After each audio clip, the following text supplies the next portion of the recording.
Et bien le bonsoir à tous pour cet épisode 16, 16 en espagnol, toujours on apprend en s'amusant. J'espère que vous allez bien, j'espère que vous avez passé une petite soirée sympathique en train de regarder des gens dans la forêt en train de se marcher dessus, de se battre pour un poignard, de se battre pour 4 places et non 3, et on va vous en parler. On va en parler directement. Bon déjà l'épisode, qu'est-ce que j'en ai pensé? Bon c'est un épisode d'orientation. Il n'y a pas grand chose à en dire, en vrai de vrai, il y avait quand même des surprises, et ça c'est sympathique. Est-ce que c'est des bonnes surprises ou pas?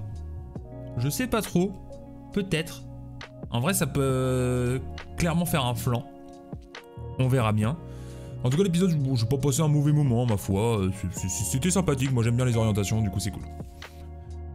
On arrive direct, on passe sur le jury, bon le jury ils se disent ok, JC pour eux c'est l'outsider. C'est un minimum intéressant, ça peut être une bonne place. On parle beaucoup de Jean-Charles ces derniers épisodes, ça peut être une bonne place pour un finaliste. Quant à Bastien et François, ils sont perçus comme les favoris. En fait, les favoris pour l'épreuve d'orientation, les favoris en général, je pense aussi, pour gagner la saison. Et c'est ce que je vous en avais parlé la semaine dernière. Pour moi, Bastien était numéro 1, François numéro 2. Puisque voir Ambre numéro 2, mais j'avais plus ou moins l'impression que Ambre avait perdu en cote. Du coup, j'étais pas totalement sûr. François, bon en gros là on va présenter un petit peu tout le monde. François lui il va parler de ses stratégies de recherche, il va dire ok je vais faire ci, je vais faire ça. C'est plutôt logique, c'est plutôt bien pensé. Jean-Charles lui va juste se dire bon vas-y il faut être zen gros. Ça change pas trop. Géraldine elle est fière de son parcours etc. Moi je me suis dit bon t'es fière de ton parcours Géraldine, muy bien. Mais en vrai qu'est-ce que t'as vraiment fait tu vois? Sans vouloir être méchant. T'as pas vraiment joué très stratégique. Bon, il y a eu quand même quelques petites idées, pourquoi pas. Elle a surtout été discrète. Après, être discret, c'était pas mauvais. Plein de gens ont gagné en étant discrets, en étant sous les radars. Du coup, finalement, ça marche plutôt bien pour elle. On entend tout le monde donner son avis. Ensuite, il y a Denis qui va poser des questions à tout le monde dès qu'ils vont arriver au niveau de l'épreuve.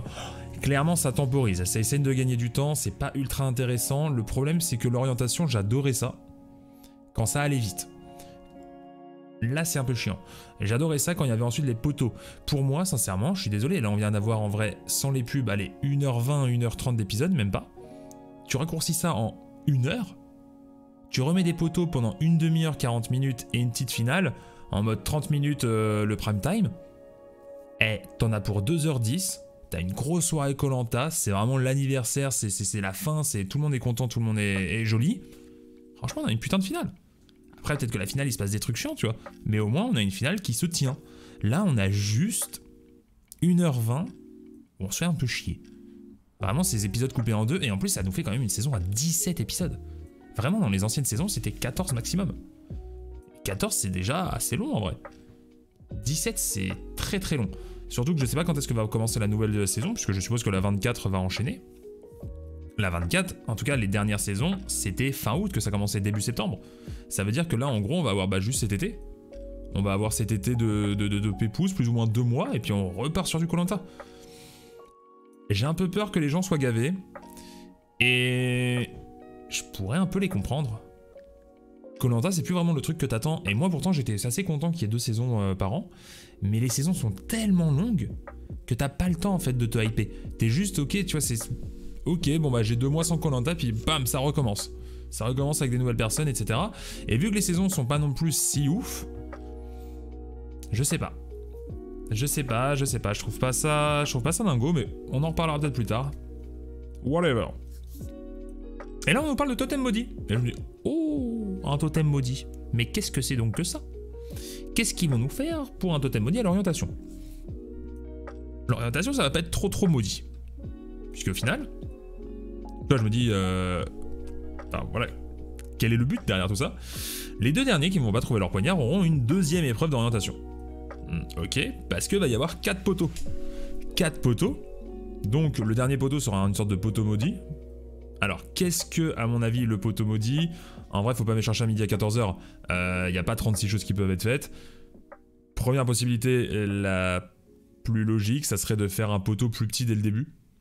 Du coup, et ensuite, à chaque fois qu'il doit se rétrécir, et ben, il va se rétrécir. Enfin, vous voyez, les autres, ils vont se retrouver avec un poteau, on va dire, grand, moyen, petit, très petit, tu vois, dans une épreuve.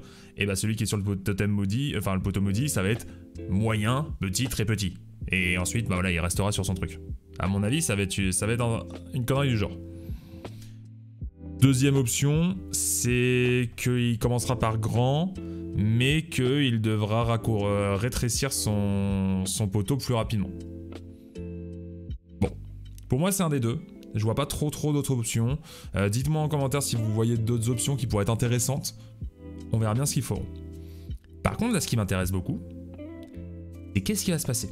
Et on va en parler en fin d'épisode. Qu'est-ce qui va se passer sur ces poteaux, en fait? Pourquoi 4 personnes sur les poteaux?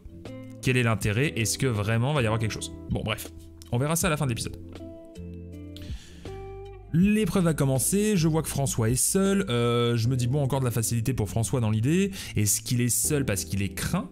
Tu vois, dans le sens, on veut pas froisser François. Ou est-ce qu'il est seul parce qu'on se dit ok, François il est trop chaud, j'ai pas envie d'aller avec lui, c'est lui qui a le plus de chances de trouver le poignard. Tu vois, en mode... Pour quelle est la raison? Ou alors peut-être que c'est juste un coup de chance, hein. Après tout ça peut être le cas aussi. Mais voilà, peut-être qu'il s'est mis d'accord par exemple avec une Ambre de pas aller avec elle. Tu vois, ils vont pas ensemble. Et peut-être avec une Géraldine aussi, ou un Bastien. Et au final, bah, ils se retrouvent comme ça. C'est une possibilité. On va donc avoir des duels de Jean-Charles contre Ambre. Jean-Charles, lui, il trouve plus rapidement son petit emblème, là, son truc qu'il devait trouver. Ambre, elle talonne pas mal. Après, il va direct trouver la balise, et là, je me dis, waouh, ça va vite, dis donc, LJC, il est chaud. Et puis, le problème, c'est qu'il va retourner, et ça va être beaucoup le cas dans cette épreuve, et ça va me déranger un peu. Il va retourner voir pour la balise, vous savez, pour la petite couleur, et pour savoir dans quelle direction il doit aller. Pas du tout discret, Ambre, elle va capter, mais on va voir ce qu'elle va en faire. Pendant ce temps-là, il y a Bastien, lui, il trouve le sien aussi d'emblème machin. Géraldine, elle est derrière. Bastien, il va trouver sa balise aussi, ça va encore une fois vite. Et là, le problème, c'est qu'il va se gourer dans la couleur. Et là, je l'ai direct noté, j'ai fait « Ouh, attends, bleu clair, c'était la même couleur qu'avait dit juste avant Jean-Charles. Il redit bleu clair, ça pue la loose. » Et en effet, il s'est bien trompé. Géraldine, elle va trouver, et sauf qu'elle va regarder la bonne couleur. Géraldine est un petit peu en retard, elle va essayer de couper pour gagner du temps, elle arrive toujours un petit peu en retard par rapport à Bastien, mais le truc c'est qu'elle a la bonne couleur. Et là je me dis ok, Géraldine va aller dans la bonne direction, mais Bastien au final, en gros si je me trompe pas, je crois que Géraldine devait aller à l'ouest, et Bastien lui au nord-ouest, ou nord-est, bref un truc qui se ressemble beaucoup. Je me suis dit bah au final il s'est pas énormément gouré, s'il voit Géraldine qui est un peu sur la droite, il va peut-être suivre Géraldine tout connement. Finalement ce qui va être plus ou moins fait.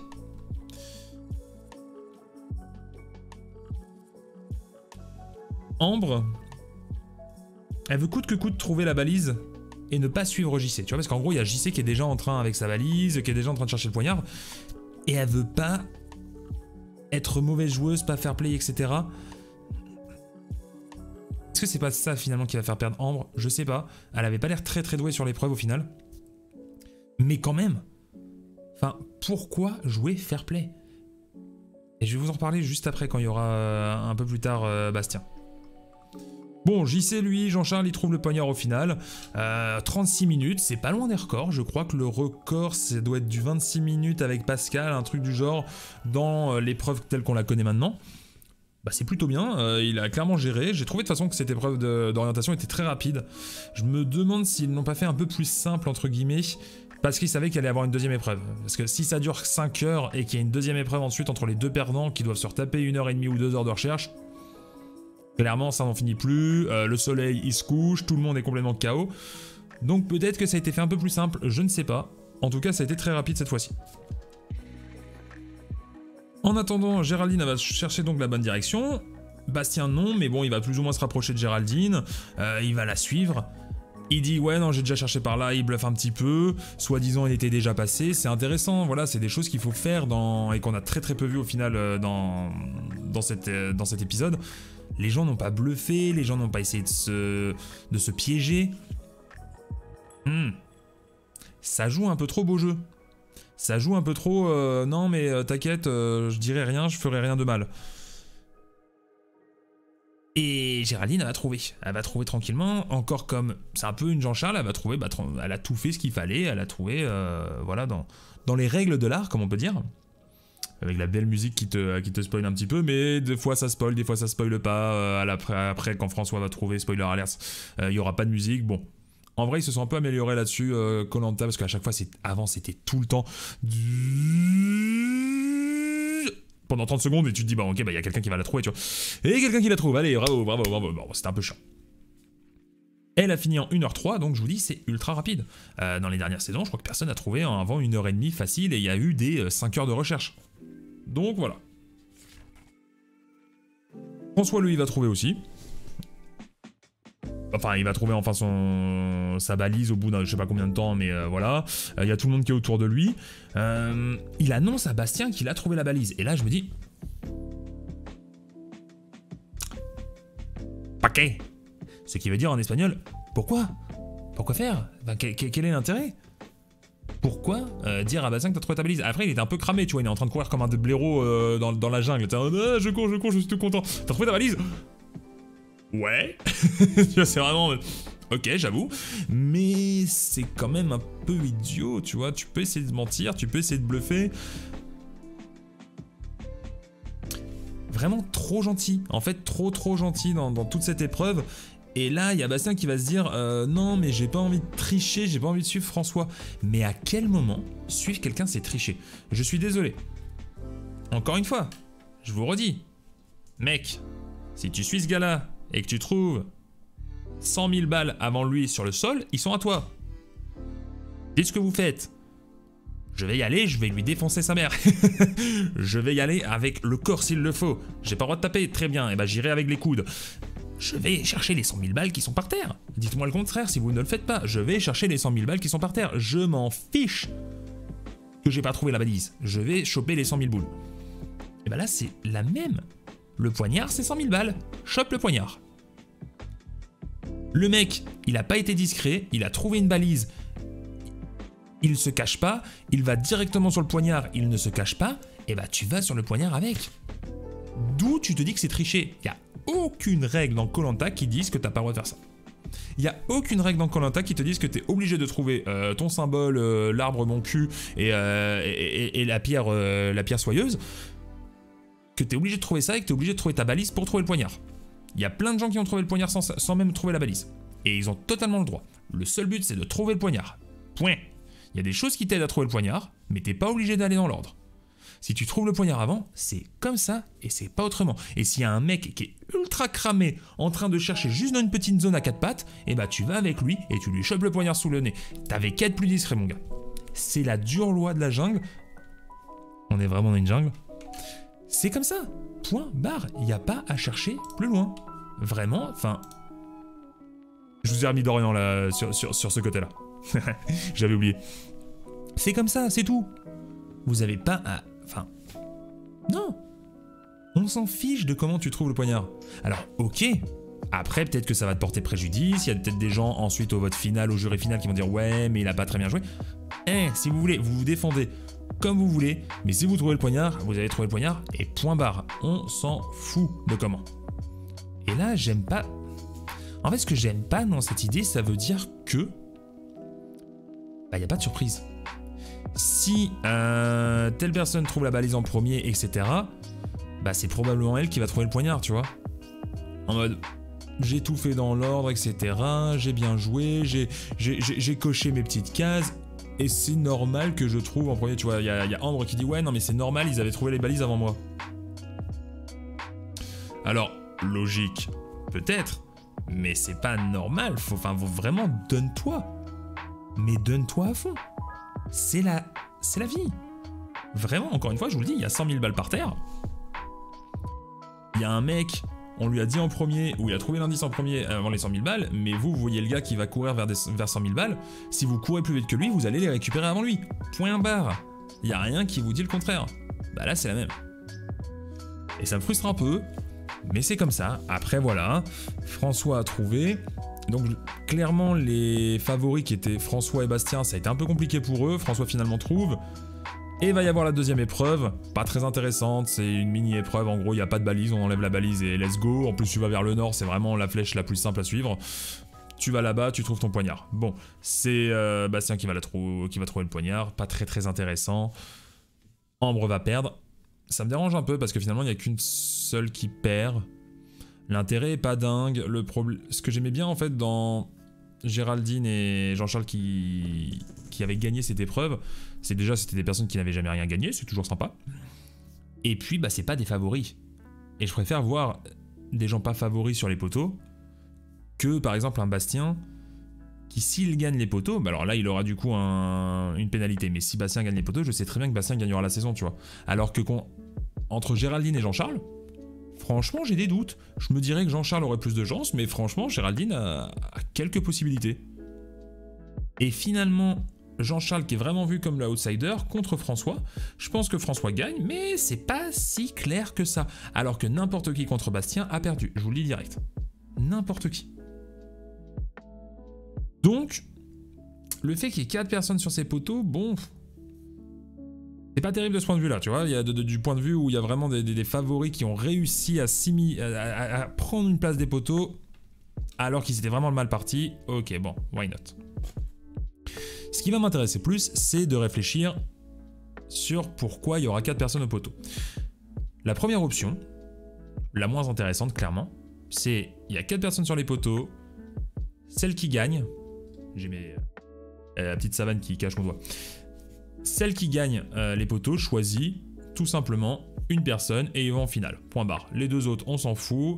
Aucun intérêt au final à pas rajouter une nouvelle possibilité pour quelqu'un d'autre de gagner ses poteaux. Mais à part ça, ça change pas grand chose. Next.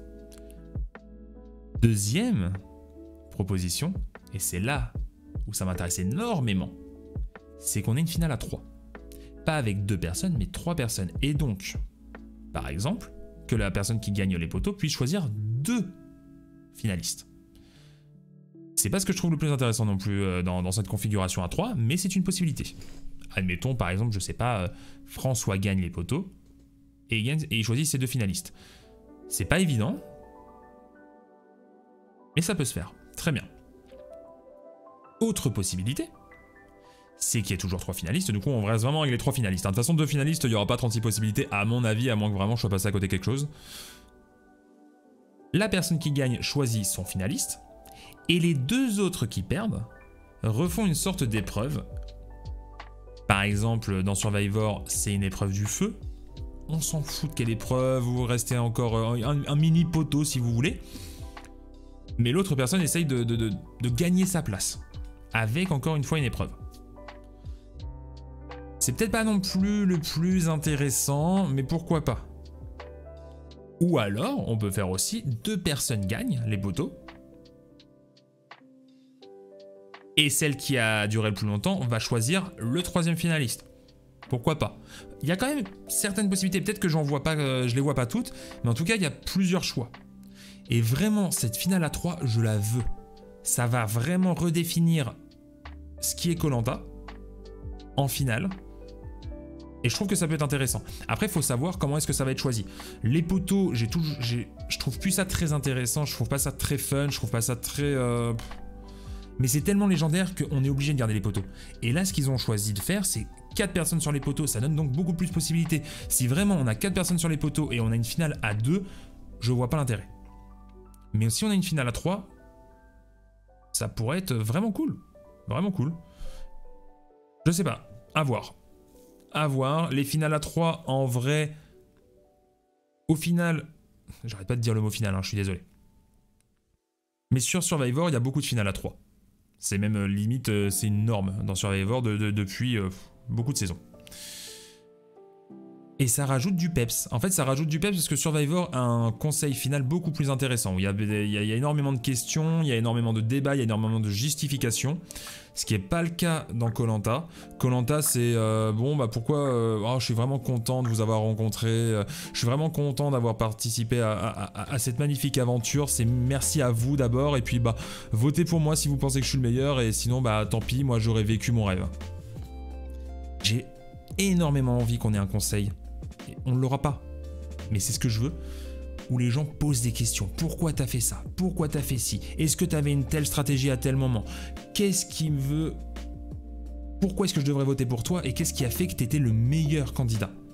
Et à 3, ça peut avoir une dynamique beaucoup plus intéressante, voire même limite passionnante. Et ça, c'est ce qu'on veut. En tout cas, voilà. Mon gros rêve pour ce prochain épisode, c'est qu'on ait une finale à 3. Je l'espère de tout mon cœur. Dites-moi ce que vous en pensez. Finale à 2, inintéressant de mon point de vue, mais on verra bien. Dites-moi si vous pensez qu'il y aura peut-être une autre